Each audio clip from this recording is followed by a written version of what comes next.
जय माता की। मैं रंजना मन की शांति चैनल से मोटिवेटेड स्पीच लेकर के और भक्ति में शक्ति जगाने के लिए कि कलयुग में भक्ति ही काम आएगी और कुछ भी नहीं। साथ हमारे केवल भक्ति दान पुण्य ही जाता और कुछ भी नहीं जाता। अच्छा कमाया हुआ होगा तो वो साथ जाएगा, बुरा कमाया हुआ होगा तो वो साथ जाएगा। और जो इस जन्म में हम भोगते वो भी हम अपने अच्छे कर्मों को बुरे कर्मों को ही भोगते। वही हमारा जीवन है, वही हमारा भाग्य है। तो प्लीज़ हम अपने इस भाग्य को बदल सकते हैं अच्छे कर्म से, अच्छे दान से। दान का मतलब ये नहीं कि आपके पास नहीं और आप दान किए जा रहे हैं। दान वो होता है जो आपने खुशी खुशी मन से, चाहे 50 पैसे दिए, एक रोटी में से किसी को चौथाई रोटी दी लेकिन दिल से दी। ऐसा नहीं कि दुखी होकर के आपने दी और आप भूखे रह गए, तो ऐसा दान भी बेकार है कि आपका मन किलस रहा है। तो फ्रेंड्स, मैं आपके लिए बहुत अच्छे मोटिवेटेड थॉट्स लेकर के आती हूँ। वो इसलिए कि मैं जानती हूँ ये कलयुगी समय है, लोग आज सुखी कम दुखी ज़्यादा हैं। हम लोग एक दूसरे से अपनी फीलिंग्स अपने दोस्तों से शेयर नहीं कर पाते, या अपने आड़ पड़ोस से, अपने रिश्तेदार से नहीं कर पाते। सकता है वो थोड़ा ऊंचा है, वो पैसे में ज़्यादा है, वो हमारी सुनेगा कम, हंसेगा ज़्यादा। लेकिन होता भी यही है, लोग सुनते कम है, हंसते ज़्यादा है। रो करके सुनेंगे, हंस करके गाएंगे। तो मैं इसमें कुछ ऐसे टॉपिक्स लेकर के आई हूँ भक्ति से संबंधित, शायद उनको करके हमारा जीवन तरता है। मैंने तो किए हैं, अपने ऊपर आजमाए। जब मेरा कोई काम बना तो मैं ये सब चीज़ें आप तक पहुँचाना चाहती हूँ, क्योंकि मैं भी अपने दिल की बात किसी से शेयर नहीं कर सकती। मैं भी बहुत परेशान रही थी और कभी कभी हमारे जीवन में दुख और सुख आते ही हैं। दो पहलू है, दुख आया तो सुख आता है, सुख आया तो दुख आता है। तो इसलिए मुझे इस चीज़ की महत्वता ज़्यादा मालूम है, तो मैं आप लोगों के साथ शेयर करना चाहती हूँ। जो लोग परेशान हैं, आप कमेंट बॉक्स में हल पूछ सकते हैं। मेरे वीडियोस आपको पसंद आते तो प्लीज़ शेयर कर सकते हैं, सब्सक्राइब कीजिए।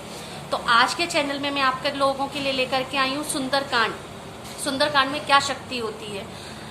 अगर आप बहुत बेचैन हैं, किसी भी परेशानी से परेशान हैं, संतान से हैं, संतान का सुख नहीं है, या घर में आपके कोई कलेश हैं, या मन की शांति नहीं है, आप ज़्यादा बीमार रहते हैं, या आपको किसी भी तरक्की में, बिजनेस में, व्यापार में अगर परेशानी आ रही है तो सुंदरकांड पढ़िए। रोज पढ़ सकते हैं, फ्री हैं तो रोज पढ़िए।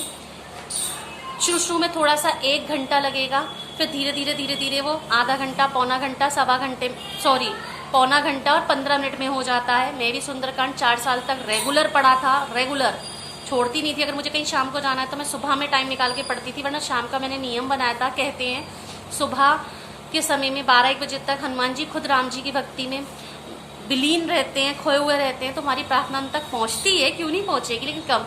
आप 2 बजे के बाद, जैसे शाम को 4 बजे से टाइम होता है, क्योंकि दोपहर में पट बंद हो जाते हैं, तो शाम को 4 बजे से कभी भी कर सकते हो। और एक टाइम बनाइए जिससे हर किसी को, तो हमें भी लगता है कि हमारे घर ट्यूटर इतने बजे पढ़ाने आएगा, गाय हमारे घर सुबह दरवाजे पे इतने बजे खाना खाने आएगी, या हमको अपने जॉब पर जाना तो इतने बजे जाएंगे। तो इसी तरीके से भगवान को पता होता है कि मेरी भक्ति का समय भक्त का इतने बजे है, तो वो भी हमारी सुनते हैं। एक टाइम पीरियड बनाइए जिससे कि वो हमारा, कहते हैं ना, एट्रैक्शन बन जाता है। जो हमारी जो ऊर्जाएं होती हैं वो उस समय ही काम करती हैं। तो सुंदरकांड पढ़ने का नियम है कि आप शुद्ध होकर के बैठिए आसन पर। आसन होना चाहिए, क्योंकि अगर हम खाली जमीन पर बैठते हैं तो जितनी हमारी भक्ति की वो होती है, वो ग्रेविटेशनल फोर्स नीचे की ओर खींच लेती है, हमारी शक्ति जमीन में समाहित हो जाती है। तो आसन पर बैठ के कीजिए, लगन से कीजिए। पहले राम जी की स्तुति कीजिए। राम जी की स्तुति आपको पता ही है कि कौन सी होती है। श्री रामचंद्र कृपालु भजमन हरड़ भव दारुणम नभ कंज लोचन कंज मुखपद कंज पद कंजारुणम कंदर बगड़ अमित सब नवनील नीरज सुंदरम पटपीठ मानव तड़त रुचि सुच नौमी सनक सुतावरम वजुदीन वंद दिनेश दानव दैत्य वंश निकंदनम रघुनंदानंद कंद कौशल चंद्र दशनंद नंदम सिर मुकुट कुंडल आचार उदारंग फरकन न लगे। यह आपको किसी भी हनुमान चालीसा में या अलग से राम स्तुति में मिल जाएगी। पहले आप राम जी का ध्यान लगाइए, फिर हनुमान जी का सुंदरकांड पढ़िए। तो सुंदरकांड में पहले चालीसा पढ़िए, श्री गुरु चरण सरोज रज मंत्र पढ़ करके। निजमन मुकुर सुधार वरनऊ रघुवल विमल जसु जोदायक फलचार बुद्धहीन तनु जान के सुमरो पवन कुमार बल बुद्धि विद्या देहु मोहे हरऊ कलेश विकार सियावर रामचंद्र की जय। इस मंत्र को पढ़िए, हनुमान चालीसा पढ़िए, फिर अपना सुंदरकांड शुरू करिए। सुंदरकांड में पहले दोहा होता है, श्री रामचंद्र कृपाल भजमन, तो राम जी की स्तुति हो गई। सुंदरकांड में पहला स्तोत्र होता है, मैं भी आपको बताती हूँ।